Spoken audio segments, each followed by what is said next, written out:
Chapter 10. We will try this again. Zedong's voice boomed in the bare chamber. Meiling kept her head down, her hands folded deceptively demurely in front of her. She refused to meet his eyes when he tried to catch her gaze. He seemed to sense that after this morning's incident, she was even less inclined to be cordial than before. I want this Guardian's knowledge about what the Empire has done to prepare its military for attack, Zedong said briskly, indicating Wan slumped on his knees in the middle of the room. You will want to comply, little one. Meiling bit her lip. The choice presented itself before her yet again. Let Wan die and try to protect her empire for another day or two, or save Wan in exchange for her empire? She had seen what Zedong was capable of. As much as she did not want harm to befall Wan, would it not be more noble to try to save her people from this monster? Someone had to stand up to him. Someone had to try to stop him. Zedong sighed. Ah, my pretty one. I did not want to do this, but you continue to force my hand. He snapped his fingers, and the door opened behind her. She should not look. It was probably Fei Yen, and she would not be able to let Fei Yen die. They would bring her in bloody and bruised, unable to heal herself, and Meiling would break. She turned. Nothing could have prepared her for the horror before her. Meiling screamed, her eyes going wide as panic gripped her throat, her chest, her entire body. "What have you done to them?" she screamed, whirling on Zedong. "I will kill you!" Before her, beaten and wounded, bound and gagged, forced to kneel on the ground, were Hao and Yun, her brother and sister. Hao's little body quivered with fear, and the fire was gone from Yun's once brilliant gaze. Neither of them met Meiling's gaze. How in this dragon-blasted world had he gotten them? How? He's taken so many. Now, my princess. There is no need for bloodshed, if you will only behave. Hao, fierce, tough little Hao, wept, tears dripping off her nose. Blood boiled in Meiling's veins. She leapt for her siblings, prepared to wildly tear apart their captors with her bare hands. She wasn't thinking, couldn't think. All she could do was act. And then a knife glimmered under little Hao's chin.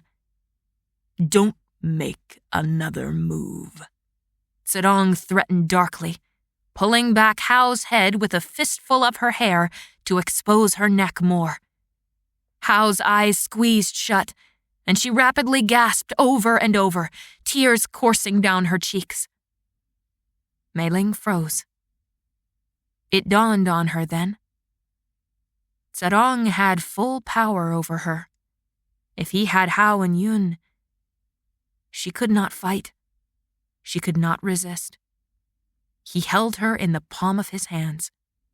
He was the puppeteer, and she was the mindless, stringed puppet.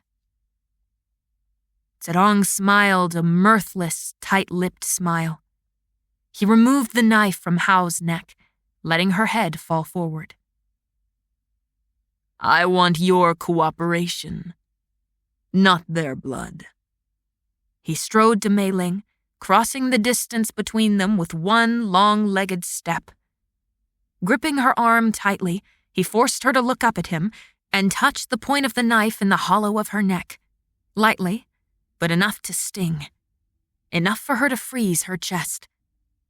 Unlike you, I have no use of these two. His breath was hot, and he snarled each word between clenched teeth. I will kill them, unless you give me your complete obedience. No tricks, no stubbornness. Meiling stared up at him, meeting his gaze despite how she trembled in his grasp. She was afraid of that knife tip, even though her mind tried to reason with her that he would not kill her. Her helplessness flooded her bones, washing away the last of her strength and resolve. Her eyes traveled to her two siblings, bound and beaten and ragged. Then to the defeated Juan. So she would become Juan. Broken, miserable, despairing. She would be the knife in an assassin's hand, the poison in the Emperor's goblet. Lu Meiling, Princess of Juninghai, would single-handedly orchestrate the downfall of all she knew, loved, and hated. And there was nothing she could do to stop it. 1 hour, Zedong said.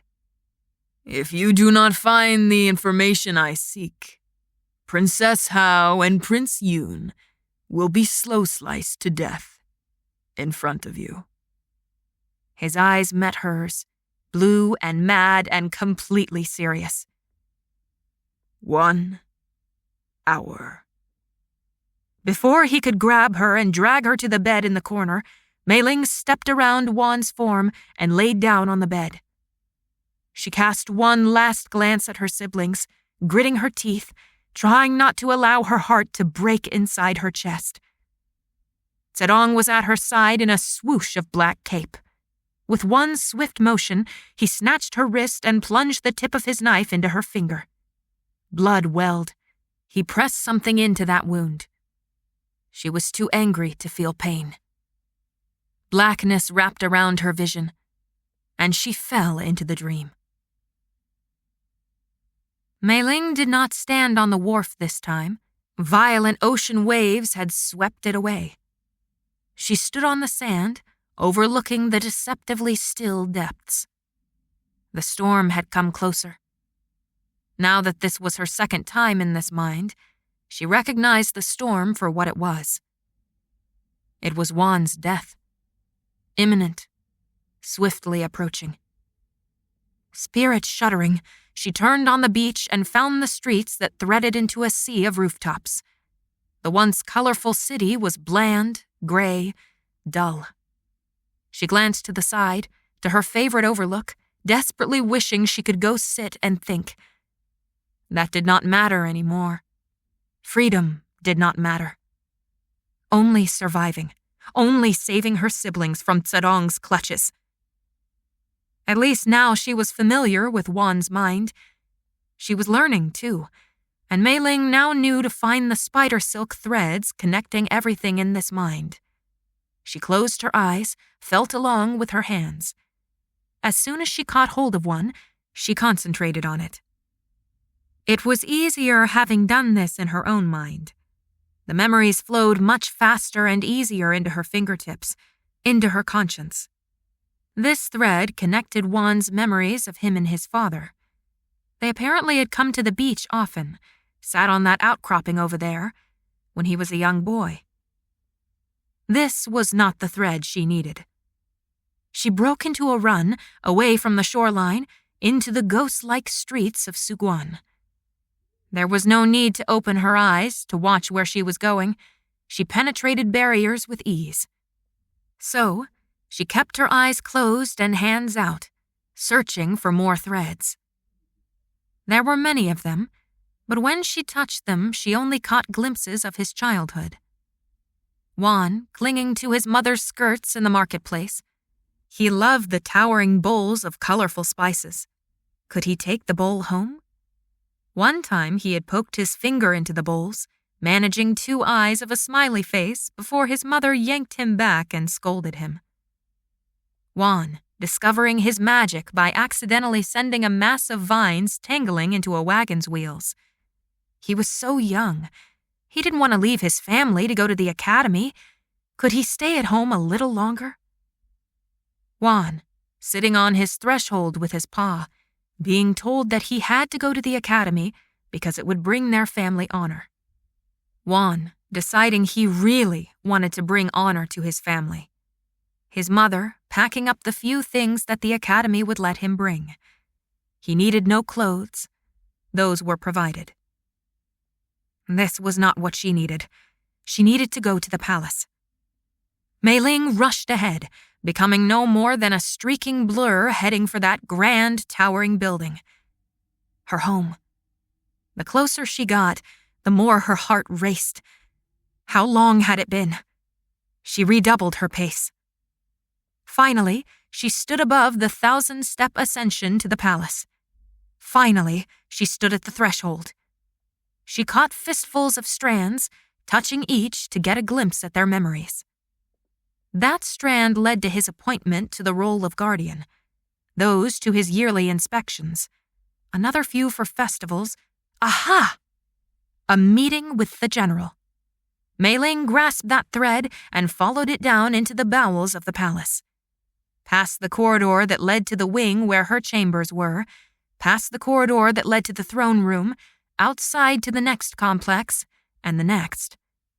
The academy was lodged adjacent to the palace, and when she finally reached the meeting room in one of the far buildings, its window overlooked more academy training grounds. These were eerily vacant. The room was dim, the trim made of dark wood. Fine woven tapestries of battles and centuries long ago, the battles they were all taught as children, lined the walls. Each one hung in the middle of the wall panels. A low table made of a light-colored wood rested in the center of the room, surrounded by red-dyed cushions. Maps were laid out on the table, along with inkwells, stamps, and long gold finger pointers. Meiling kept her hand tightly gripping the threads. They split into many and converged again at one spot at the table.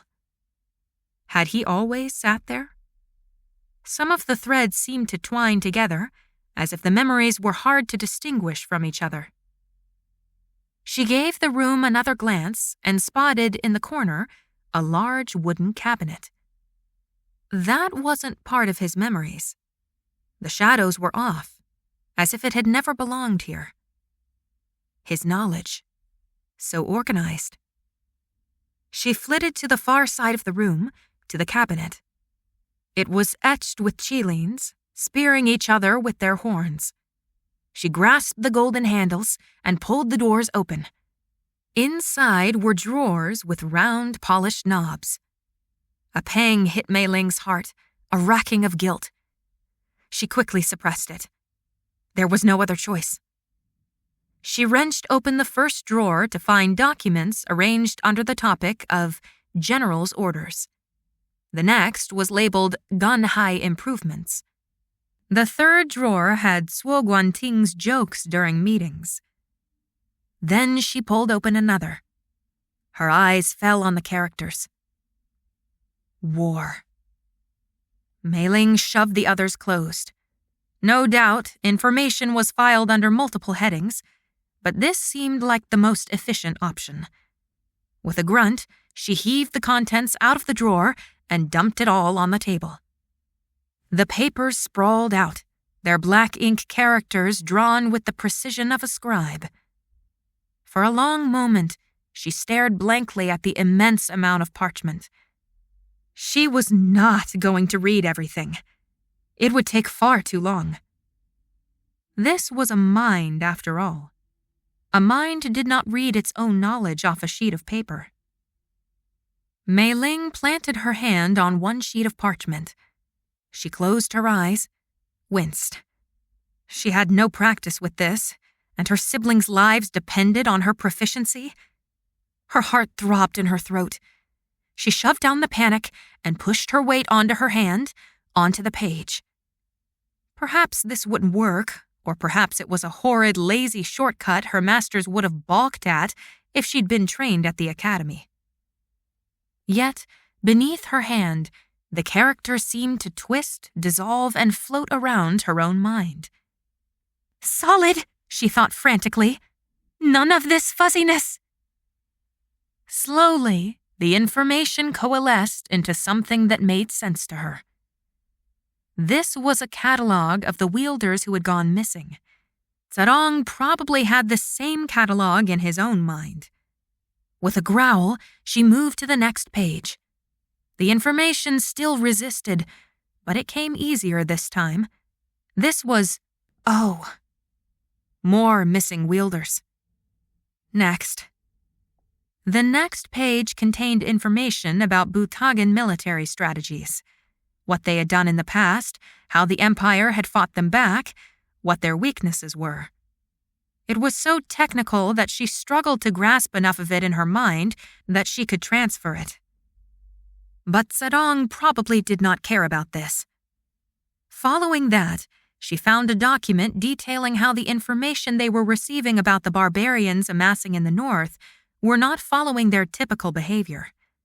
The page contained traces of emotion, concern, an attempt to reason away why things might be different this time, an attempt to hide that concern. Then she found Fang Zedong's profile and information from when he had been a student at the academy. Her curiosity piqued, and she drank in the information. He had been a late bloomer with his magic, so he had come when he was 10 years old. Already behind and lacking battle magic, he struggled. His magic was of a rather unique type. He possessed a variation of mind reading, but it was so strange it was nearly useless, and he could gain no control over it to wield it properly. He could hear the non-articulated transfer of information between people. Sometimes. The problem was that magic was not needed to understand most nonverbal communication. His report cards showed failing grades in all his subjects. Except his report cards started improving after he became friends with one of his classmates. One Song Liana, from the north, with barbarian blood. The current queen of the empire. Her magic had bloomed even later than his, revealing her to be a seer with no control over her magic. She struggled to catch up. They were both taunted, teased, frowned upon by the other students. And they bonded. The nature of their relationship was uncertain. As Meiling moved her hand from one paper to the next, more information became clear. Queen Liana herself had a vision about Fang Zedong and warned the general. She confessed to them that while she had been forming a growing attachment to the then prince of the empire, now her husband, Zedong had formed a similar attachment to her. Meiling paused only briefly. This made so much sense. And it meant Ma had never been in love with Fang Zedong like Meiling had feared. He had run away from the academy and had never been seen again. Until he showed up as the leader of the barbarians. The next document was exactly what she was hunting for. It held information about the measures the Empire was taking to prepare for war against Zedong and his barbarian forces. Again, it was so technical that she had to absorb the information a few times before she was sure she could remember it and explain it. Finally, she finished going through the stack of papers. Apparently not a moment too soon. She stood, planning to pick up the pile and return it to the drawer, but a sharp jolt pulled along her soul tether. She couldn't even brace herself for the violent waking. One moment she was in the room with the dark wood trim and a low table with maps. The next, she was vomiting on the floor of Zedong's fortress. She wasn't supposed to move this quickly. It was almost like there was no travel. She was simply in a different place. Her body could not handle this brutal awakening. Over and over she retched until her stomach heaved with emptiness. "What did you find?" Zedong asked. She hardly had the strength to raise her head, but when she managed it, he was holding his knife to Hao's throat again.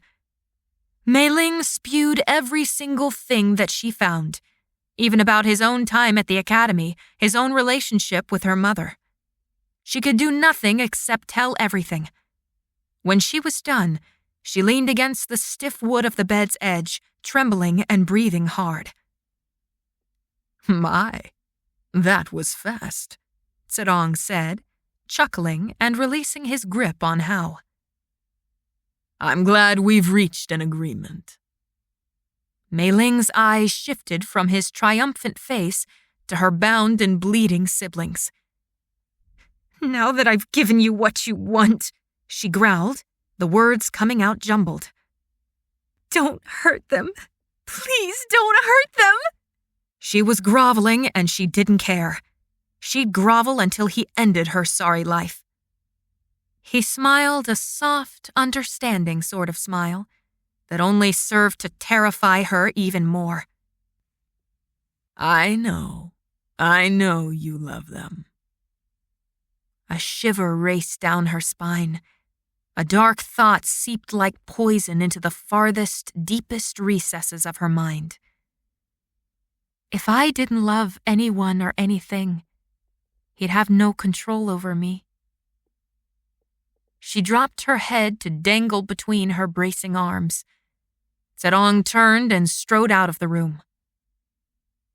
What would they do with Hao and Yun? Meiling glanced up, wishing she could encourage them somehow, tell them it would be all right. The guards pulled them to their feet, and she desperately tried to catch Yun's eye. They were gone, pulled out into the hallway, before either looked up. The door remained open like a wound behind them, beckoning Meiling to shove to her wobbly knees and race after them. She would hurt anyone who hurt Hao and Yun. She'd... A form shifted in the shadows, and she barely noticed it through her spinning vision. But no, she wasn't alone in this room. There was someone else. Someone whose silent gaze locked on hers. The illusionist. The illusionist. Profound relief flooded Meiling, making her whole body turn to water. She collapsed to the ground, weeping. Xu Zhen strode across the room, bending down and lifting her up into his arms. Wordlessly, he carried her out of the room, down the hallway, and toward her own room. The tears kept flowing, but no longer from terror. She was almost mad with joy. Her tears were almost laughter. She buried her head in Xu Zhen's chest, delirious but for one conscious thought. He doesn't have them. He doesn't have them. He doesn't have them. Xu Zhen shifted her in his arms so he could open her door, and with a few more steps, placed her gently in her own bed. He didn't even look at her before he turned on his heel and fled. Chapter 11. After Meiling had composed herself and cleaned up, she knelt to peer under her door for guards. No booted feet. Perhaps Zedong thought she would be too emotionally exhausted to try anything. But he didn't know that she knew her siblings were still safe at home. He thought he knew her because he had known Ma. He had said himself that she was more afraid. Meiling might be frightened out of her wits, but she was not stupid, and she was not going to sit around waiting for someone to come save her. Whatever sort of rescue was being attempted was taking too long, and she simply did not have the time. Not if she wanted to keep from going insane and committing countless treasonous acts against her empire. Zedong underestimated Meiling. He overestimated his influence on her. He could bribe her with fancy meals and clothes and a comfortable bed, and he could threaten her with the blood and tears of her siblings. But she wouldn't stop fighting. She would never stop fighting. Twisting the knob carefully to avoid making a single sound, she drew open the door and glanced down the end of the hallway. Afternoon light gleamed brightly through the window to her right, making the rest of the hallway seem so much dimmer. No guards, no maids, no one. She slipped out, reaching down to remove her shoes and carry them as she crept down through the darkness to the stairwell opposite the big window. She peeked out the smaller windows lining the wall of the hallway, down into the courtyard. Most of the training had ceased, but brigands, guards, and servants milled about. Search as she might, she could not glimpse the tall, black-clad figure anywhere. A small but monumental blessing.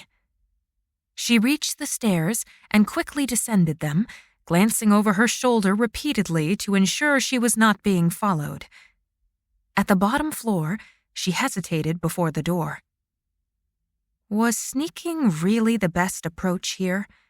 Or should she throw her shoulders back, jut out her chin, and stride through this fortress like the princess she was? If she were caught sneaking, it would look worse, especially if she was barefoot. Meiling leaned her elbow against the wall for balance as she re-shod each foot. She straightened her robes, narrowed her brow, and pushed open the large door. She immediately felt the burning gaze of busy wielders and stone-stiff guards. At least the servants seemed to ignore her. She briefly wondered about the little maid who had helped her bathe. Then she was striding down the flagstone, avoiding the central courtyard and trying not to be self-conscious about all the eyes following her. Did she look as terrified and uncertain as she felt? No one stopped her.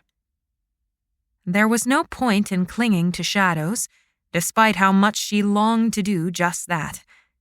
She paused, suddenly unsure if she should open the door in front of her or turn to the left, following down another covered corridor to the doors there. Why could she not remember where the dungeon was? Taking a deep breath and squaring her shoulders, she moved by instinct to the door she faced. If she were wrong and walked straight into Fang Zedong's arms, the worst thing that could happen was... She shook her head, gritted her teeth. With a tiny, low-pitched growl, she pushed open the door. Darkness fell like a shrouding cloth. This must be the right way. She stood still, silent, for a long moment. Her eyes took painfully long to adjust to the dimness. She was glad she waited, however, for she soon could make out steps before her. A chilling image of plunging down those dark stairs into the blackness below made her shiver. Moving tentatively, she placed her hand along the wall. Dust fell onto the stone stairs, making quiet pattering noises. Each step was agonizingly slow. Though her nerves jumped like the children in the streets of Suguan during a festival, Meiling forced herself to be patient. She sucked in damp air through her teeth, tasting the growing foulness. At the bottom of the staircase, she snuck down a dark corridor and spied first a single lantern hanging from a hook on the wall. Then the jailer. He was a pot-bellied man with a long, scraggly beard, sitting on one of those chairs. A second lantern hung over his head, illuminating the furs lining his shoulders and belt. No sign of keys on his belt. He was asleep. Or he seemed to be asleep. He didn't stir a muscle, didn't give any indication he'd heard Meiling come down the stairs. Doors lined the corridor on either side, set into the forbidding stone. Somehow, she had expected the dungeon to be one open room, with cells everywhere, but from her vague memories of being dragged out of her cell, she knew if she opened one door, she would find more doors, and more the further she went. Was it a labyrinth? It was probably as good as one. If she stepped around the corner, she'd be in plain sight of the jailer. Would he hurt her if he caught her? Drag her back to Zedong and dump her unceremoniously at his feet? Or would he take advantage of the fact that she was alone and vulnerable, and that no one knew where she was? Meiling swallowed hard. Then she gritted her teeth, and as quietly as she could, she slipped out of her hiding place and tiptoed to the nearest door. The jailer didn't stir. She pushed open the first door. To her shock, it didn't make a sound. But a draft of cold air blasted her in the face, sweeping into the confined space. Deeper darkness met her. Hurriedly, she slipped back out, reaching up with hesitant fingers and snatching the lantern down from its hook. She slid through the open door with a last look over her shoulder. Still, the jailer slept on. The door closed behind her with a thud. The putrid stench of despair coiled insistently around her nostrils. She covered her nose with the edge of her fine embroidered sleeve. It was strange to be in such a terrible place in such expensive robes. She held the lantern up high, trying to peer into the gloom while her heart hammered in her chest. Candlelight flickered, danced on iron bars. Tremulous. The light seemed so small, so insignificant against that devouring darkness. She stepped forward, holding the lantern closer to those iron cells. They were empty. She gagged at the sight and smell of the previous occupation. She quickly retreated and briefly moved her hand from covering her nose to press against her stomach. When the stench was almost unbearable, she covered her nose again. Clean linen was hardly a barrier against the moist, penetrating odor of excrement. There was another staircase. With each descending step, the sputtering candle jumped erratically on the walls and low ceiling. She hunched instinctively, though she was nowhere near being too tall for the space. She huffed in frustration when she reached the bottom, finding herself presented with 3 doors. What was the point in picking a random door each time? She took the first. She might have a hope of finding her way out of here if she kept her choices consistent. How in all the 7 valleys was she supposed to find Feyen in here? The floor grew wetter and slicker the further she went. She walked through several more doors, finding more empty cells, before she began despairing. Feyen? Her voice teetered like a thin memory thread, threatening to break at the slightest provocation. Feyen? She called, louder, firmer. Was that a groan she heard? On the other side of that door? She hurried forward, almost slipping in her haste. She shoved her shoulder into the door, grimacing when it seemed to stick. Huffing, she set down the lantern and threw all her weight at the door. It creaked loudly, but it finally gave. When she lifted the light to peer into the darkness, was it thicker, heavier here? There were 2 eyes gleaming, reflecting the light of the fire. Feyen? She asked, hopeful, despite knowing those eyes weren't Feyen's. Who are you? A masculine voice rasped. She hesitated, but then whispered, I'm Princess Meiling. Who are you? Doesn't matter, the voice croaked, and the form seemed to sit back on his haunches. Yes, it does matter, she said, bending and shining the light closer to that face. The man cried out and shielded his face. His body was thin, bony, and clad in rags. His hair was matted and long, his beard tinged with gray. Beyond him, another form huddled in the adjacent cell. Another man, she guessed. Who are you? Meiling asked gently. Why are you here? Are you a wielder? The first man grimaced and still covered his eyes, but he answered in that grating voice of his. I am Du Liuxian, and yes, I am a wielder. Kidnapped? By Fang Zedong for use? He only nodded. He parted his knobby fingers, trying to let his eyes adjust to the brightness. Meiling, after pausing, stepped back a few paces and set the lantern on the ground.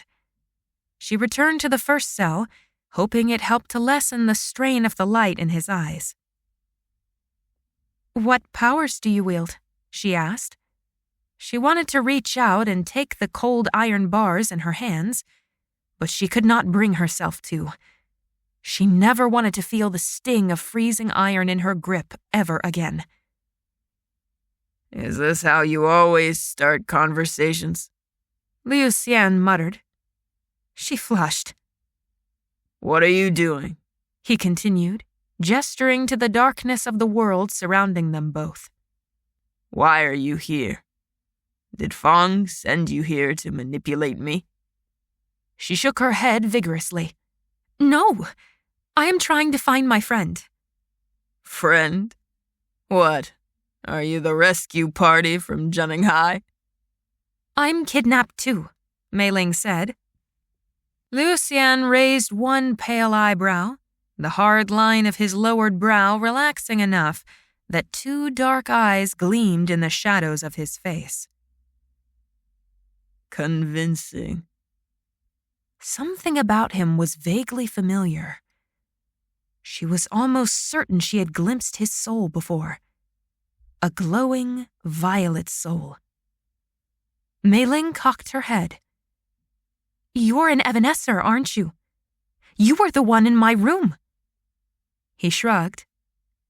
How long have you been here? A prisoner. The cold of the floor seeped into her knees, but she ignored it.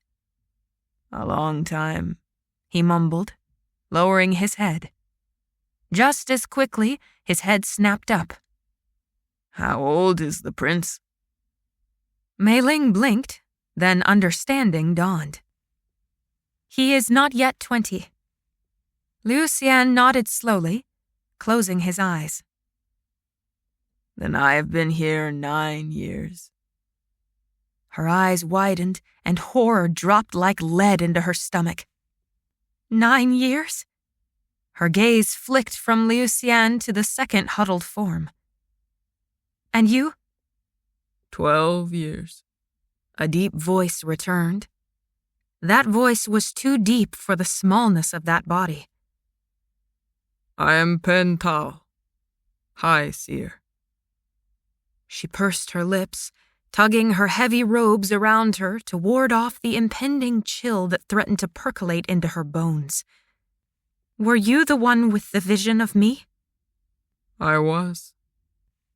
Why are you here? Liu Xian demanded, letting his arms dangle off his knees. Trying to rub your special treatment in our faces. Meiling jerked backward, biting her lip hard and tasting blood. She controlled her voice and pushed away her own hurt. It didn't matter. I'm trying to find Fei Yan, the healer. Fathers above be with you, he snorted. You'll find no one in this prison. She refused to let her spirit drop, refused to be discouraged. She stood. I can still try. How many wielders are held captive here? Liu Xian barked a laugh. There's no knowing that. 12. Tao muttered. Meiling and Liu Xian both turned to Tao. He did not even twitch. So still he sat. There are 12 wielders, he repeated.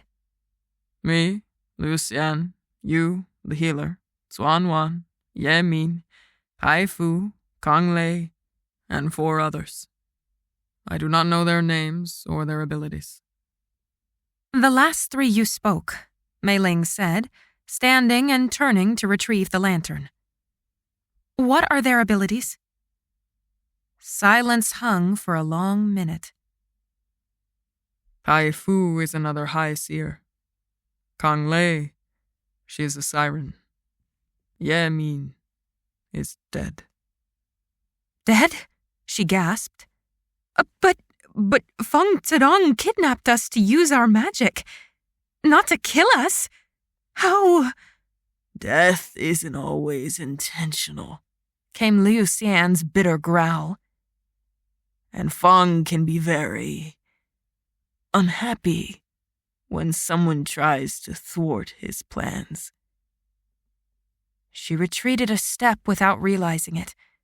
Liu Xian's hands turned up in a sort of shrug. Don't mean to scare you, he muttered, strangely penitent. But it's the truth. Whatever fancy he's set on you, letting you roam about like that. He gestured at her soft, well-spun robes. Don't fight him. He'll break you harder and then he'll kill you. It may be accidental, but it'll happen. Meiling stared at Liu Xian until he lowered his head. For a long moment, the only sound in her ears was the soft puffs of her breathing. Resolve gripped her heart. "I'll bring you food," she whispered. "Later. As soon as I can." Don't bother, Liu Xian snorted. Tao said nothing. She gripped the warm handle of the lantern as guilt stabbed her chest and retreated out the door she had come. There were, thankfully, no further doors after Tao and Liu Xian's cells. Did they fill the deepest, darkest cells first? Would she have to follow every last trail down to its bitter dregs before she found Fei Yan? She remembered how long it had taken her to be dragged to the bright, shining world above this dungeon. So many doors had slammed before the door to their cell finally opened. She wished she could leave the lantern with Liu Xian and Tao. They could use a small glimmer of hope. But then she would never find Fei Yan. If she never found Fei Yan, they could never escape. Meiling wanted to shield her face from the repugnant odor as she pushed open the next door. She forced herself to resist the urge.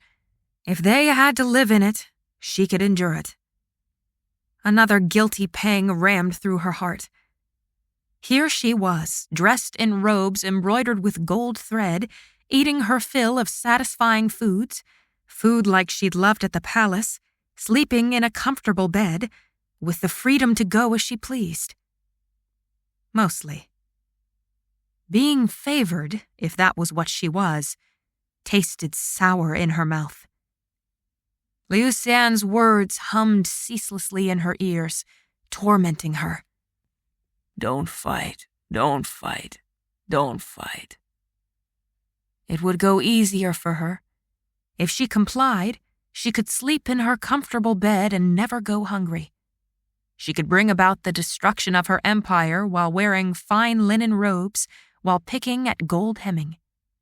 She would never have to see the face of another victim kneeling before Fang Zedong's towering form, never have to hear the screams as they were tortured before her, as their blood flowed red over worn, dirty rags and skin darkened with grime.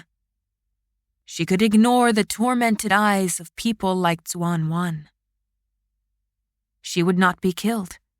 Her days would not be spent growing old and weak in the dungeon like Liu Xian and Tao. She would not wilt and wither. She could surrender, could stop trying to escape. Perhaps after Zedong did his worst and decimated her lands, killed all she loved, for how could he leave a single member of her royal family breathing? Then maybe he would give her the freedom to do what she wanted with her life. Perhaps the reform he spoke of for society, perhaps it would be good. What if she was fighting something that was good? Don't fight, don't fight, don't fight. Give up, give in, the tantalizing temptation whispered in her ear. If two powerful wielders such as Tao and Liu Xian could not free themselves in the many years they had been held prisoner, then how could Meiling be so bold as to presume she could escape? Perhaps Fei Yan was right. They were all fools. Door after door, Meiling found not another trace of human life, only remnants that suggested former occupation. When she opened one door, grunting with the effort, the foul stench of death immediately assaulted her. She coughed and gagged, quickly leaving. Years passed. So it felt in this darkness. Her lantern flickered dangerously low. Would it sputter, die, and leave her abandoned in this labyrinth? She had to move faster.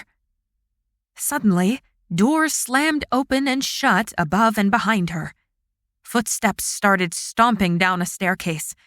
Her heart shot straight to her throat. She glanced around wildly, holding up the lantern to look for any hiding places. But she couldn't hide the lantern. As much as she hated to admit her cowardice, she would rather be caught than snuff out the only light she had. She propelled herself forward, stumbling a little against the door. Surely it was the final door on this long stretch. She pushed it open, accidentally grunting. She froze as the sound echoed in the air, and then she redoubled her efforts, forcing the heavy door open. The following chamber was empty save for 2 iron cells and no other escape. They would not come to an empty chamber, surely, unless Zedong had noticed her absence, or the jailer had noticed the missing lantern. They could be coming for her, or could they be fetching Feiyan? The thought made her lungs freeze, halting her intake of chilled, wet air. What if, after all this, Feiyan was dragged out of here and Meiling lost her chance to speak with her? The heavy footfalls grew louder. They seemed to be on the other side of the wall to her left as she faced the door to this deep chamber. Then, suddenly, the sounds began fading away. Meiling decided it was safe enough for her to leave this innermost room. It sounded like the guard took a further door, one that departed from hers 2 levels up.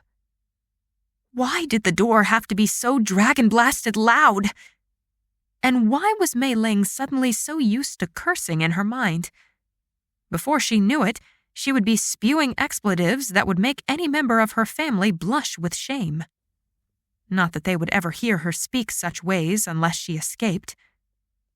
Thumping, clambering sounds resounded dully through the thick walls.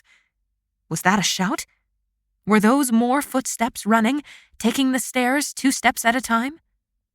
It had to be Feiyan. She had been so close. She was certain those heavy boots pounding just outside her chamber belonged to Shu Zhen, taking the middle door and plunging deeper into the labyrinth.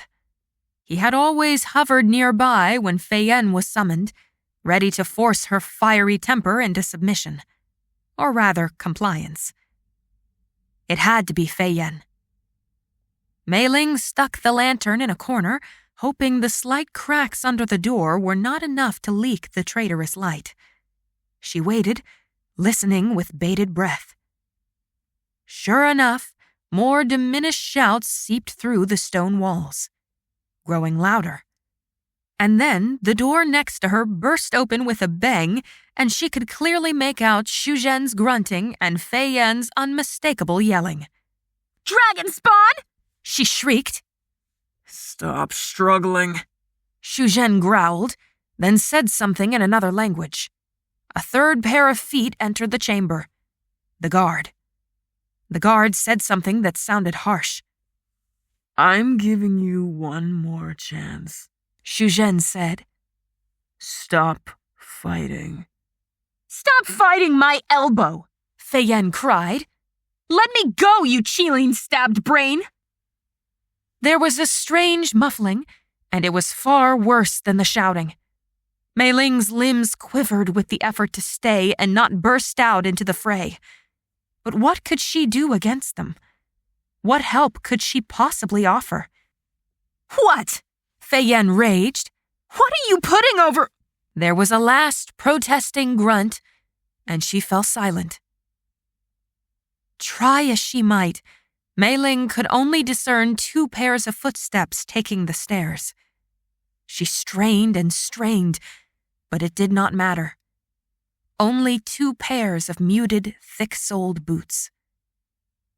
Her heart fell straight to her silver-edged slippers. At least she knew where Feiyan's and her own cell was.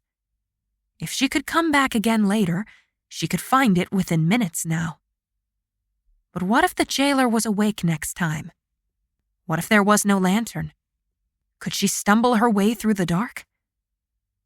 They were far enough away that Meiling deemed it safe enough to shove open the door and follow after them. How long had it been? How long had she been down here? Had Zedong noticed her missing? It was so unlikely she would be able to come back.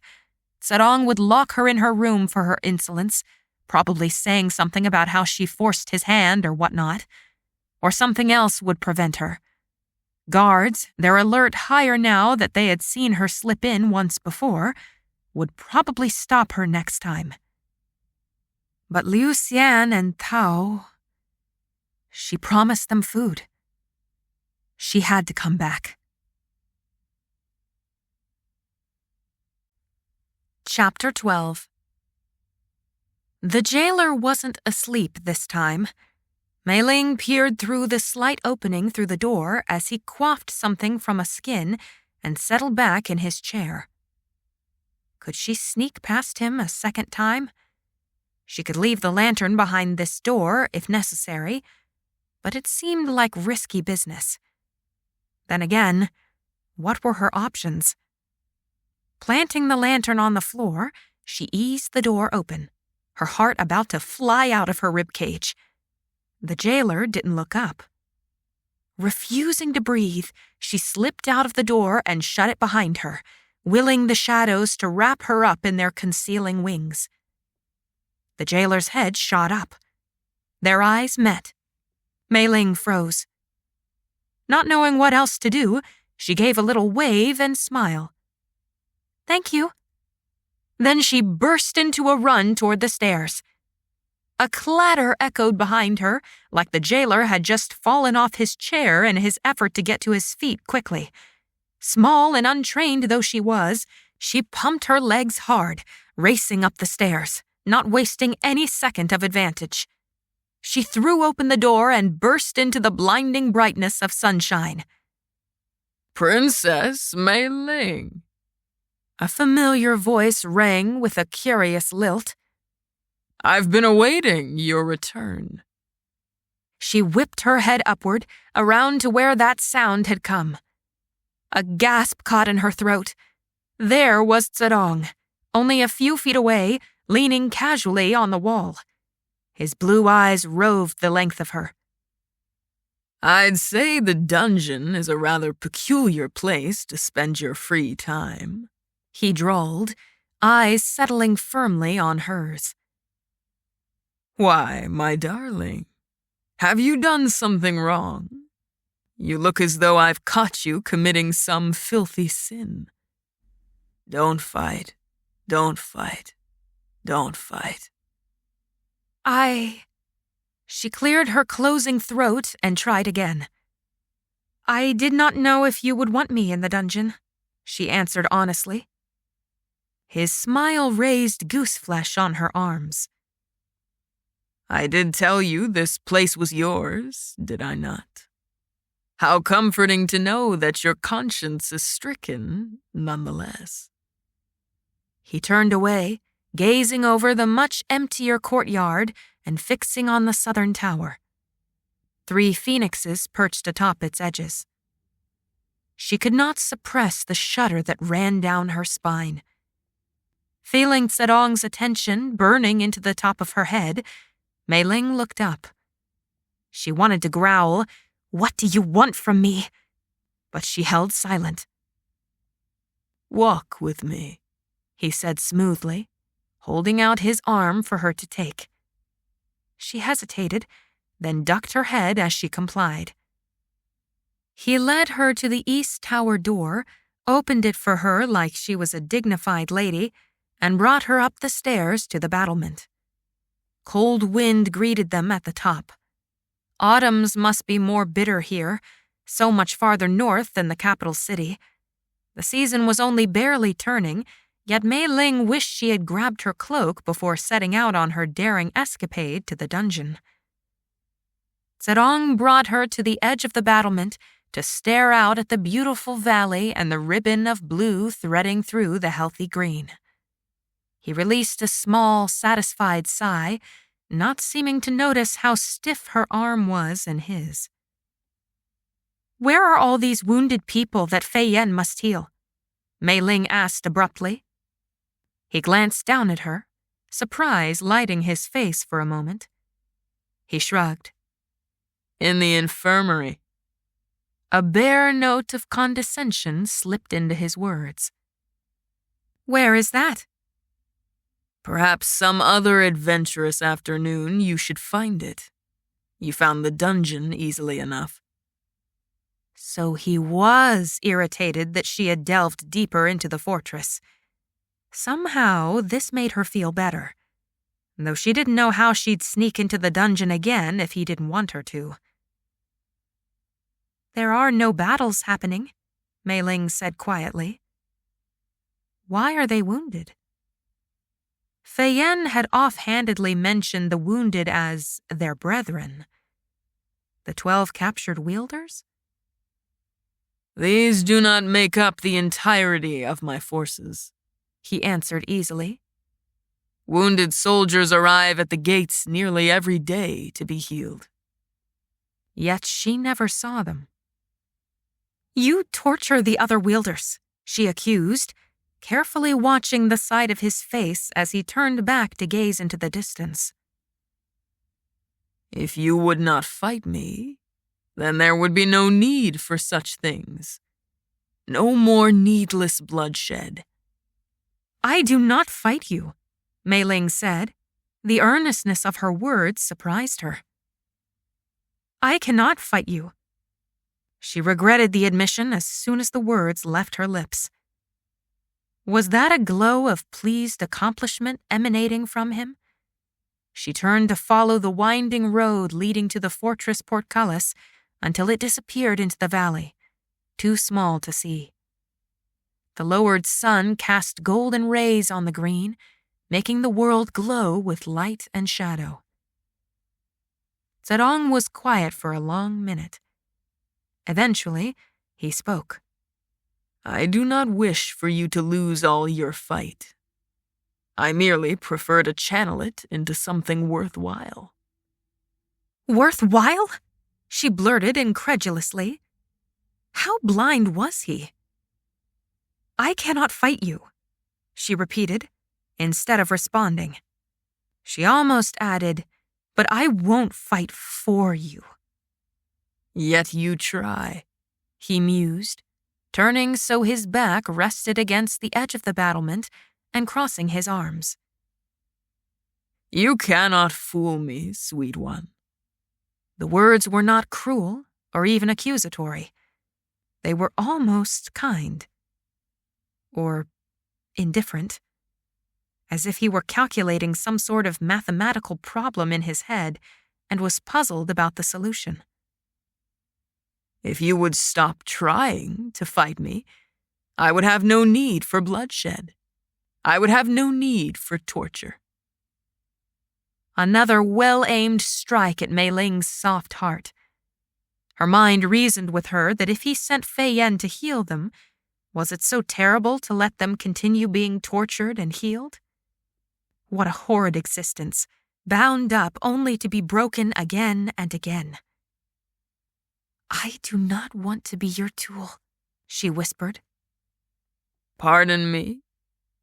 I do not want to be your tool, she repeated, grinding her teeth. He sighed, blinking into the setting sun. The wind whipped at the ends of his scalp-tight braids, and the black cloak pinned against the wall with his back. There are worse things in this world to be, Meiling. So she was to be grateful? I was nothing at the academy, but here I am now, said Zedong. I've allied Butagan's tribes into a single formidable force. They haven't forgotten the way they were pushed so far north, losing their land to your people. Now I'm helping them return to the land they once had. I've given Junning High brigands something to fight for. They're not all rebels, you know. Some of them were born into these networks and have no hope of being accepted into society. He paused, tapping his fingers on his forearm. His face hardened. I was the boy who lost every arena battle. I couldn't stand up for myself, much less anyone I cared about. And now I've kidnapped, subdued, and restrained Junning High's most powerful wielders. Did you know the siren down in my dungeon, Kang Leigh, humiliated your mother in front of hundreds of students? And now look at her, wasting away to nothing.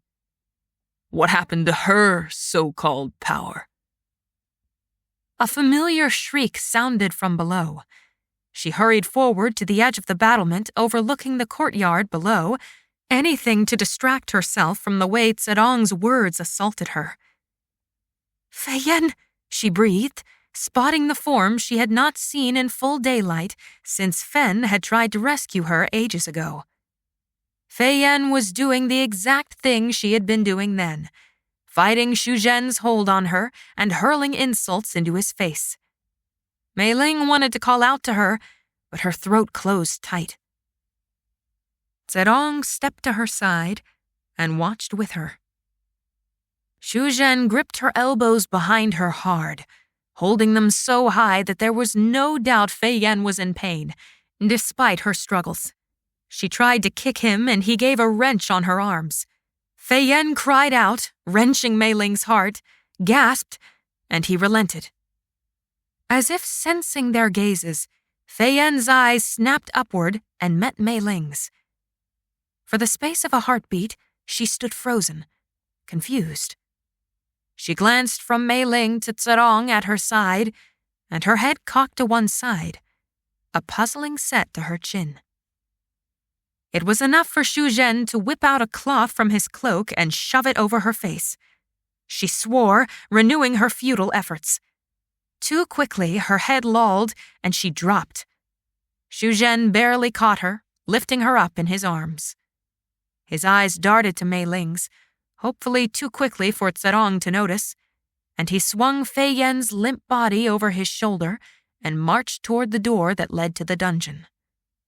Her loose hair flung down his back, swaying with each of his movements. "Don't fight, don't fight, don't fight." By all efforts of reason, Liu Xian was right. Yet here Fei Yan was, doing the seemingly stupid thing, fighting for all she was worth, despite the odds stacked against her. Should Meiling be fighting like Fei Yan? Should she refuse to be broken until she was dead?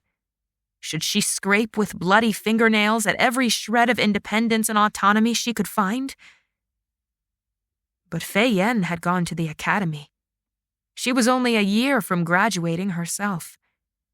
Moreover, she only fought Shu Zhen and nameless barbarian guards.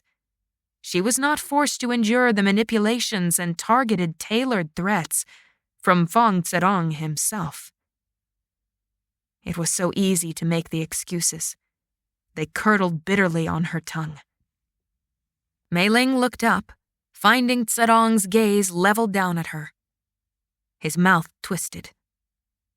"Come," he said, holding out his arm again. "It is nearly time for supper. We ought to freshen up. I've ordered more clothes made for you. Until they are finished, my servants have been instructed to return your cleaned garments to you promptly. You need not worry about anything under my care." She said nothing as he led her back down the tower staircase. She felt very cold and very, very weak. It took every ounce of willpower to keep from shrinking against him for a shred of warmth, of dependability. If only it were true that she needn't have worries here. If only she dared trust Zedong. Or, if only she was more like Fei Yan, strong, unyielding, faithful against all temptation. He had threatened her with the murders of her siblings. She needed to fight against him. But what use was it when he was so much more powerful than she? What could she possibly hope to accomplish when she would lose, no matter what choices she made? Zedong left her standing in the evening-dimmed corridor, pointing to her room at the end, near the big window. He strode off toward his own chambers, she assumed, to find a new suit of black, or retie his braids. She had no clue. She stood still as a statue for a long time in that corridor. Was it her imagination that the shadows lengthened from the small windows lining the corridor, from the one window glaring at her at the end of the corridor? Why did the wind slipping through feel like grasping fingers, trying to propel her forward when she did not want to move? "I know you're there," Meiling whispered. Warmth coalesced behind her, made of shadow. She did not turn, not when she knew who it was. "You see why," that slightly accented voice whispered. Meiling nodded. "I see why." Still, she did not turn. She faced that window at the end of the hall. So far. It seemed to shrink under her scrutiny. Is there no hope? Her voice was just barely audible. Even the echoing stone could not catch hold of it. But Xu Zhen did. "For you." She closed her eyes, shutting out the creeping twilight. Faces and bony bodies and broken spirits swam before her eyelids. "Is she?" "She will be fine," Xu Zhen said. "I am always careful." Careful while he slugged her in the face, drugged her, and slung her over his shoulder like a sack of rice to be bought and sold in the marketplace.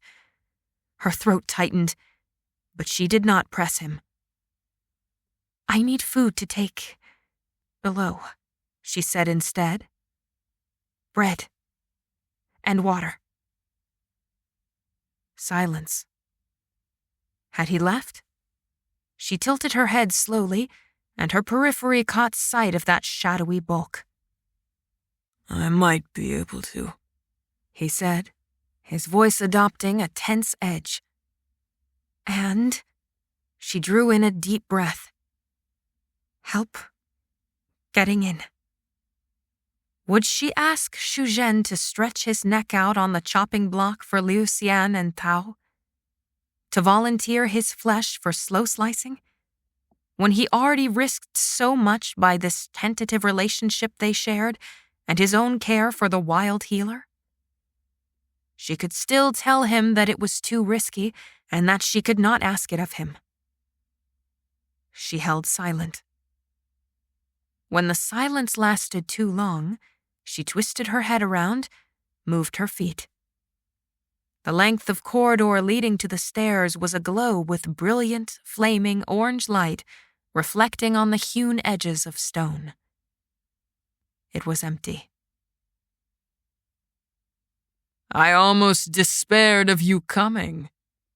Meiling, wearing the last of her robes, this one a pale yellow embroidered with more gold thread and decorated with rich green accents, slipped into the banquet hall without a word.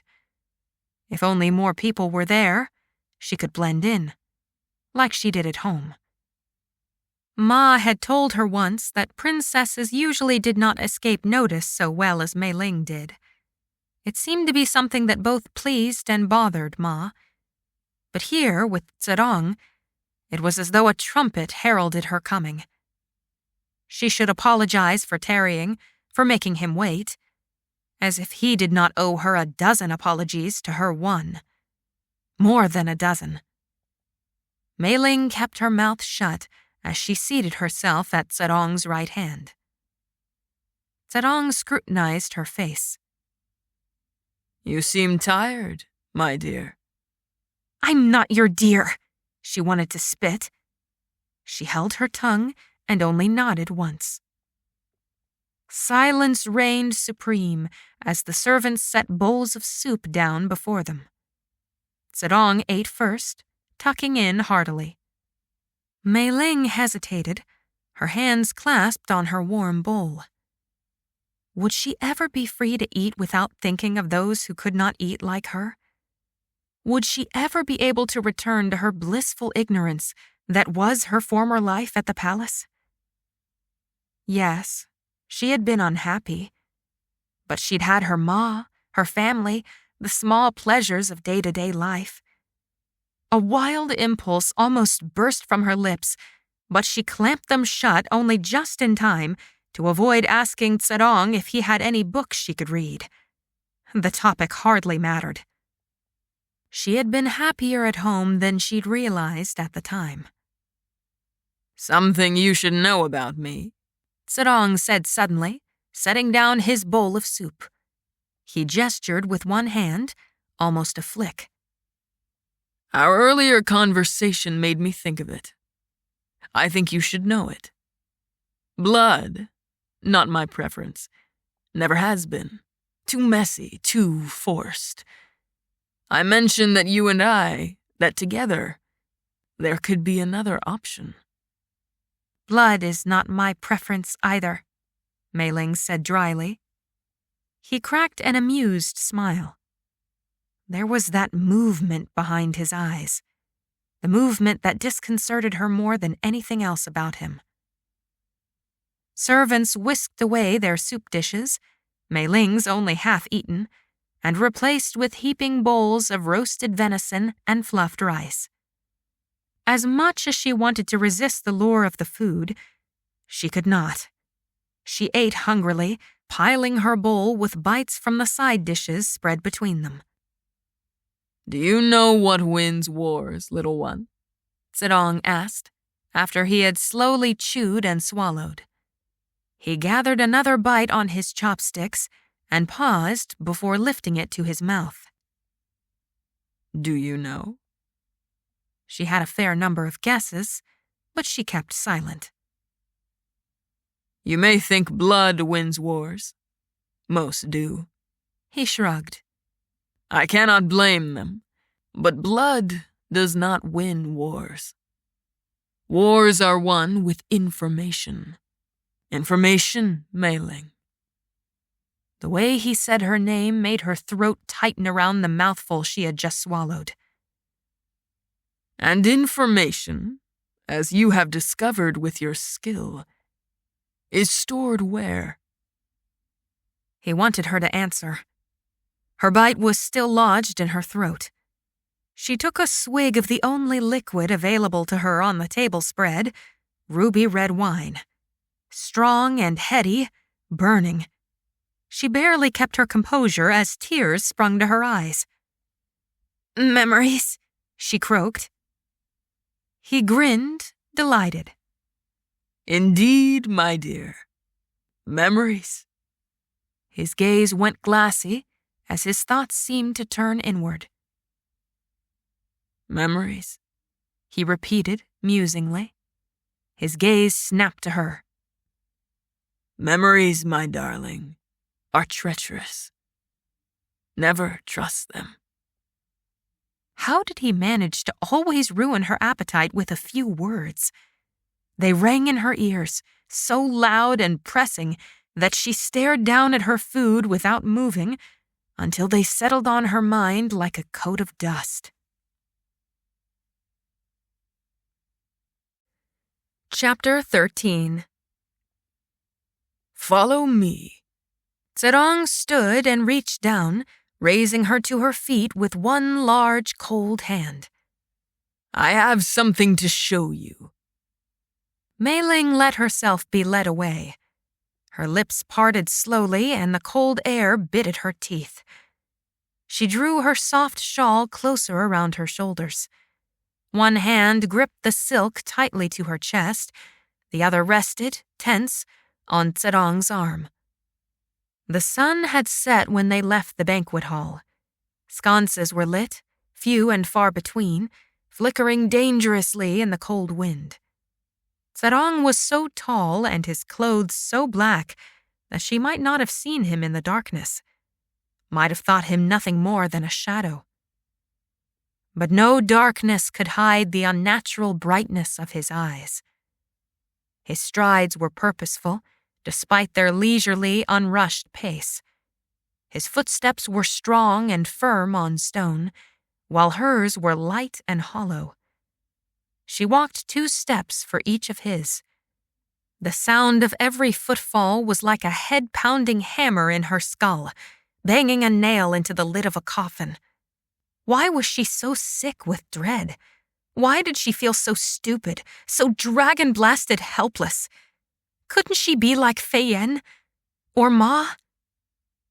"Here," Zedong said, his low voice a hum in the darkness. He pushed open a door and motioned for her to enter. It was even thicker with darkness than the sparsely lit corridor had been. Meiling immediately shrunk under the closeness of the room, her hackles raising as she backed away defensively. The door thudded closed, sealing them in darkness. Her throat was so dry. She swallowed, licked her lips, trying to find some moisture in this terrifying place. She did not want to let her mind guess what he might have planned for them. For her. A strange sound, like fumbling, met her ears. Then a long, frustrated exhale. "Forgive me. Please wait one moment." In a whirl of dark cloak, Zedong exited the room and closed the door solidly behind him. She shivered in the stillness, in the pitch blackness. She should feel around, try to catch some semblance of what this room might be. But her limbs would not move. She stayed still, her arms wrapped tightly around herself. A long breath escaped her lips, shuddering a little at the end. She would wait. Wait like a lamb for the slaughter. No. She would wait like a tiger, ready to pounce. A sudden thought flared brightly in her mind. Could she? No, there was no possible way. But was there? Could she do it? Despite her growing fear and racing heart, she forced her arms to unwind themselves from her middle and start searching around in the darkness. Anything sharp or hard would do. A knife was preferred. Her hands were trembling so hard she knocked something off a table. She knelt to retrieve it. The door opened and light burst upon her. Meiling blinked up into that glow, her hands closing around something cold, small, and smooth. She rose as Zedong entered the room with a candle. "I told them to leave this room lighted," he growled in frustration. He quickly set to lighting all the candles about the room. She finally was able to take stock of where she stood. It was an office of sorts. There was only one piece of furniture in the entire room. A large table that filled most of the space, with room to circumvent it comfortably. The table was completely covered with maps and parchments with wild scribbles. Nothing like the neat, tidy characters she had seen on the note he had sent to her. Meiling looked down and found she held a smooth, glossy black stone. A paperweight. She set it down slowly on the table when his back was turned, as he lit another candle. Finally, Zedong set his candle down on the table. 6 tiny flames flickered around the room, illuminating it enough for her to read what was on the page closest to her. She frowned. Was it school curriculum? He stared down at all the papers and maps. He was beaming, unable to help the smile that spread across his face as he said, "I'm planning my new society." His voice was eager. Too eager. It made Meiling glance around the room quickly, back toward the door, and then focus intently on Zedong's own flashing eyes. She glimpsed it again. Not the wriggling that was always there. No, that glimmer of insanity. The insanity she had seen in his eyes when he watched his brigands training, their abilities magnified unnaturally. "Come," he said, his excitement almost painful. "Come and see it, little one."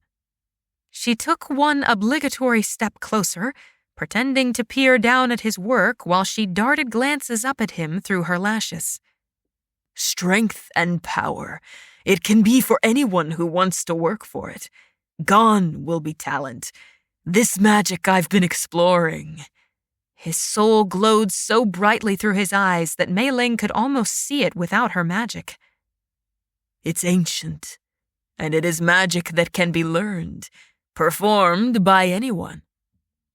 Black magic, Meiling said. Wung Fao.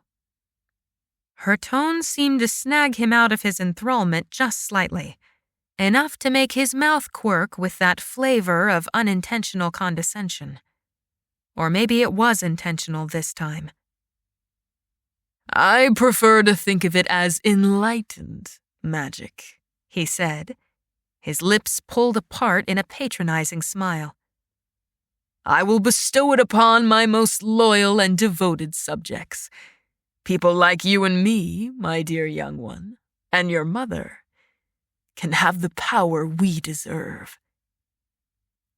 He had not spoken of Ma in a while, but the way he mentioned her now made her suspect she was never far from his thoughts. After all these years, how was such a thing even possible? His words were whispers, soft and tantalizing and low. We need not be bound by shame and disgrace. Meiling turned away at that, his words piercing her heart sharper than any iron-wrought knife. Lies, a huge heap of lies. He could not make shame and disgrace vanish from this world. But he could make my undeserved shame vanish. She nearly gasped at the treacherous thought.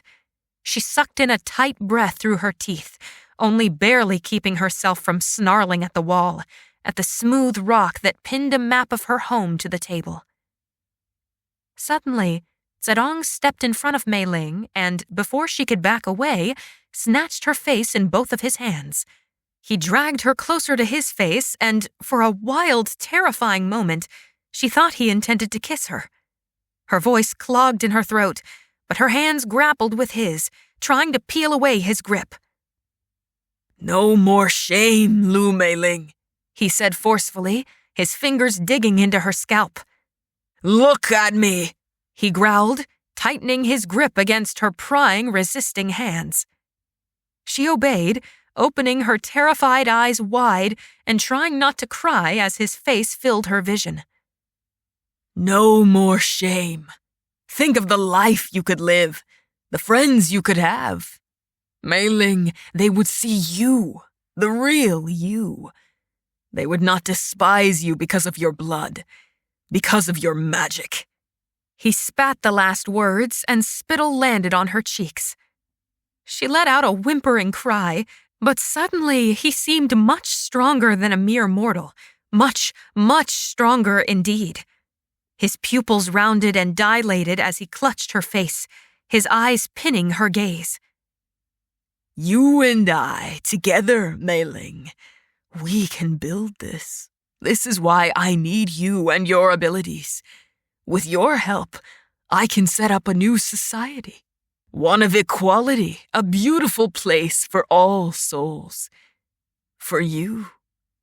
Finally, she wrenched free as he let go. She stumbled against the opposite wall, crashing into the table and causing a few papers to flutter to the floor. She gasped in a ragged breath. A sob caught in her throat, making her choke. She shuddered as she closed her eyes for one blessed moment where she was free of those living blue eyes. She opened them again, and his face darkened, hardened. Perhaps, he said, softly, the words edged with sharpness. Perhaps you need time to think. Instead of offering her his arm, he opened the door and beckoned her to leave. Meiling stared at him for 1 second and then hastened to obey. The door pulled shut with a reverberating thud behind her. She stood in a dark corridor, very like the one where her room was, with only half the sconces lit. Little pools of yellow tried to reach into the darkness, tried to force it just a little further back. But the darkness was insistent, crouching and prowling around the little spheres of light. Harsher light, burning light, caught her eyes through one of the windows. She forced her cold limbs to move and peek out the window, her fingers barely brushing the icy stone. Phoenixes. Several circled overhead, while others perched listlessly, seemingly harmless, on the tops of towers. Their feathers were burning flames, yet the fire didn't consume. It was the strangest sight to see so feral a creature bound to be so docile, to see the blazing wildness of their souls gleaming in orange eyes as they sat like snow-white doves on stone. Meiling pulled back her fingers and turned in the corridor. Which way was her room? She pulled her thin shawl tighter to ward off the cold.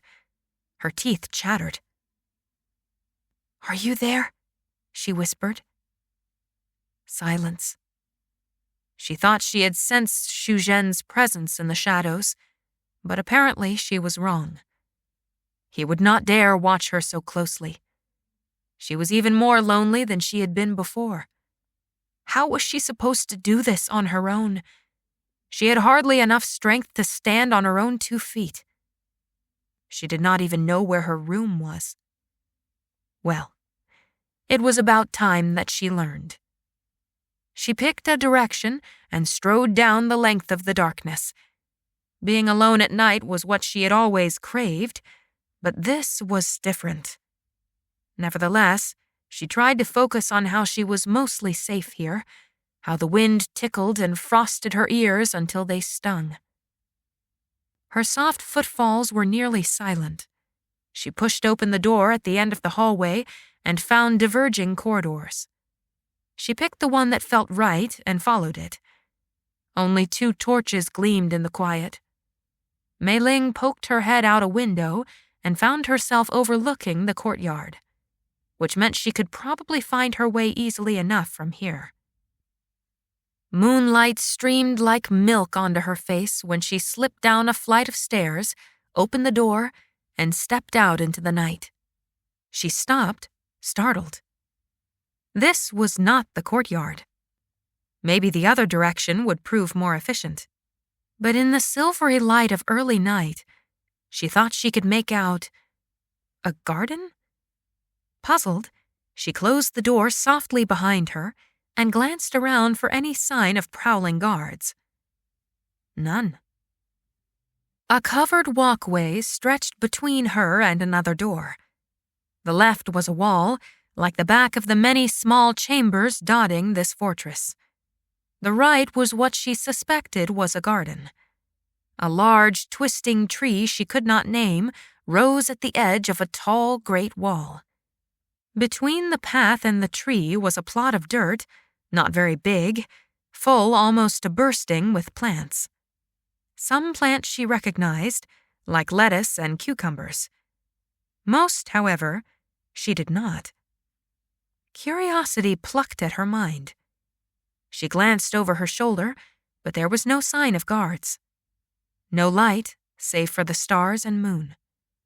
Not even the burning of the phoenixes reached here. She crouched on the walkway, reaching toward the closest plant. A compulsion to touch it nearly overcame her. She could make out the edges of sharply cut purple leaves. There were several of these small, low plants. She leaned forward so her knees fell into the soft earth. Her fingers brushed one leaf. That one touch sent small sparks flying into the air. She should be scared, but her eyes widened in fascination. Her fingers hummed strangely where she'd touched the plant. She glanced down and found a glowing imprint on the pads of her fingertips.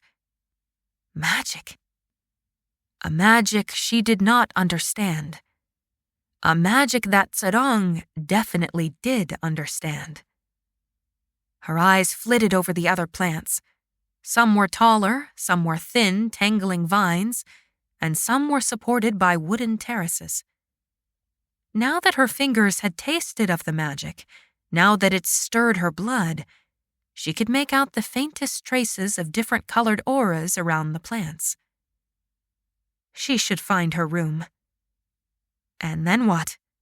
Go to sleep, only to be trapped in her mind again? Twice imprisoned? She certainly could not feel the dark magic binding her soul, but it was there. Could these plants undo that magic? Could she free herself? Meiling hesitated to touch any of the plants again. What if some were poisonous, but she did not know? She wanted to grab handfuls of each different type, fill her skirt with them, and then race back to her room to try to find the right one or the right combination to break the spell binding her. The thought of a combination made her heart falter. He might have used some complicated mixture to cast the spell. How did one even use a plant for this? She might be curious, and she might be desperate, but she would not be foolish. Best not to trifle with magic she did not understand. Nevertheless, the one plant she had touched seemed harmless enough. Meiling plucked a leaf free. It sizzled at the severance, and a drop of acid landed on the ground, smoking in the dirt. Carefully, she held the tip of the leaf so no noxious drops burned her hand through to the bone. Now she really needed to get to her room, before Zedong took a midnight stroll to his garden and found his prisoner raiding his secret black magic. She ducked her head and slipped back through the door she'd come through just moments ago. Her jaw firm, she set at a quick but still dignified pace, down the corridor, past the first hall she had come down, and through to the other far door.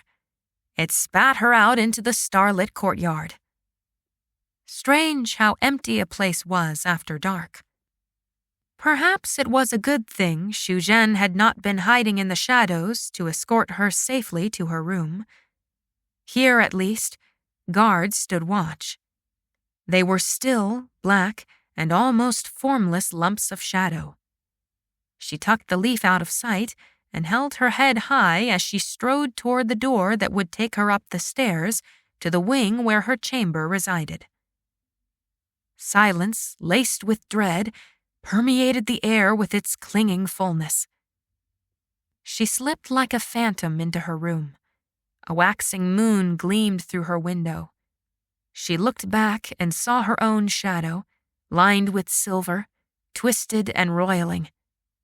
Angst rose in her chest, her hands humming and vibrating softly where she held the little leaf.